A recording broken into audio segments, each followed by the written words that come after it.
Student, आप सभी का श्रेष्ठ अभी क्लासेस में स्वागत है। आज हम लोग ट्विंस अर्थात जुड़वा पर बात करने वाले हैं।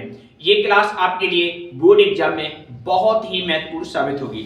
यहाँ पर आपको टिप्पणी के रूप में प्रश्न देखने को मिल जाता है या फिर एक नंबर के रूप में भी यहाँ से एमसीक्यू देखने को मिलता है।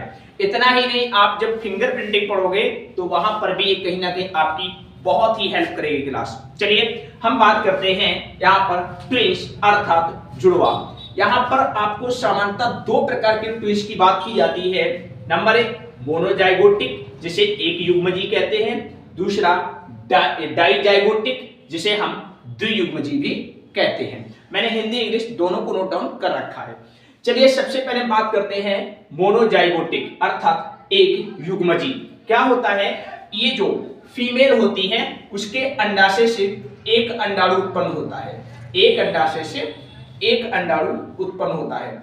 इधर क्या होता है, इधर से नर युग्मक स्पर्म आता है। अंडाणु और स्पर्म के मिलने से निषेचन की क्रिया होती है और एक जाइगोट बन जाता है। क्या बन जाता है? जाइगोट बन जाता है। लेकिन ये जाइगोट किसी कारणवश तरीके से दो भागों में विभाजित हो जाता है और प्रत्येक भाग एक शिशु का निर्माण करता है।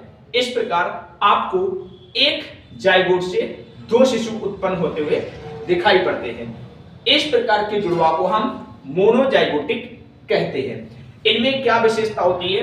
दोनों की जीन संरचना में समानता होती है। दोनों के जीन समान होते हैं। जैसे एक अपने बैंक में पैसे डालते रहे तो दूसरा निकालता रहेगा अंगूठा लगा करके, है ना, क्योंकि जीनी संरचना में दोनों समान है। एक पैसा डाल के आए, दूसरा निकाल लेगा, है ना, ये होता है ना। फायदा है कि नहीं? चलो जो भी हो।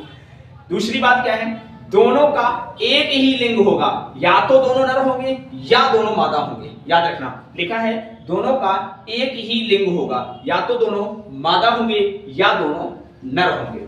दूसरी बात और लिखी हुई है, इसमें एक अंडाणु और एक शुक्राणु भाग लेता है। इसमें एक अंडाणु और एक शुक्राणु भाग लेता है। इस प्रकार आपको मोनोजाइगोटिक पर बात पूरी अच्छे से स्पष्ट हो गई होगी। अब हम बात करते हैं डाइजाइगोटिक अर्थात द्वियुग्मजी। पहले एक बात दिमाग में बिठा लीजिए, सामान्यतः मादा एक समय में एक ही अंडाणु उत्पन्न करती है। लेकिन बहुत ही रेयर केसों में ऐसा होता है, कोई मेडिसिन ले रहा है या अन्य किसी कारणवश तरीके से, कि एक साथ दो अंडाणु का उत्पादन हो जाता है। तब क्या होता है, जैसे ये फीमेल है, इसने क्या किया, एक साथ दो अंडाणु उत्पन्न कर दिए हैं दोनों अंडाशय से। इधर स्पर्म जाते हैं तो एक तो ये अंडाणु और ये स्पर्म मिलकर के जाइगोट बना रहे हैं। दूसरे यहाँ पर एक ये अंडाणु और ये स्पर्म मिलकर जाइगोट बना रहे हैं। अब इस जाइगोट से अलग संतान बन रही है, इस जाइगोट से अलग संतान बन रही है ना।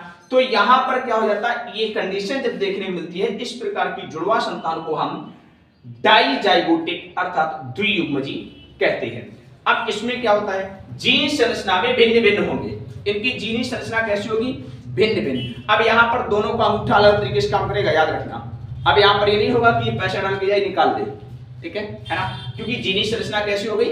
भिन्न भिन्न हो गई। दूसरा, ये दोनों नर नर भी हो सकते हैं, मादा मादा भी हो सकते हैं, या मादा नर भी हो सकते हैं। ऐसा भी हो सकता है, जैसे भाई भाई हो सकते हैं, बहन बहन हो सकती है, या भाई बहन हो सकते हैं। ठीक है, तीनों संभावना है। इनमें क्या होता है, जब ये प्रक्रिया होती है डाइजाइगोटिक, तो इसमें दो अंडाणु भाग ले रहे हैं। देखो, एक अंडाणु ये भाग ले रहा है ना, ये, और एक अंडाणु ये भाग ले रहा है, और दो शुक्राणु भाग ले रहे हैं। देखो, एक शुक्राणु ये भाग ले रहा है, एक शुक्राणु ये भाग ले रहा है। तो इस प्रकार ये आपको डाइजाइगोटिक और मोनोजाइगोटिक क्लियर हो गया होगा। आप हमारी क्लास को पढ़ते रहिए, बोर्ड एग्जाम में आपके लिए बहुत ही महत्वपूर्ण भूमिका निभाएगी। यदि आपको हमारी क्लास पसंद आ रही है तो अपने मित्रों तक, अपने साथियों तक शेयर करना मत भूलिए। और आपने यदि हमारी इस क्लास को पढ़ने के लिए आप इच्छुक हैं तो अपनी इस क्लास को पढ़ने के लिए, है ना, आप अपने इस चैनल को सब्सक्राइब करना मत भूलिए। धन्यवाद।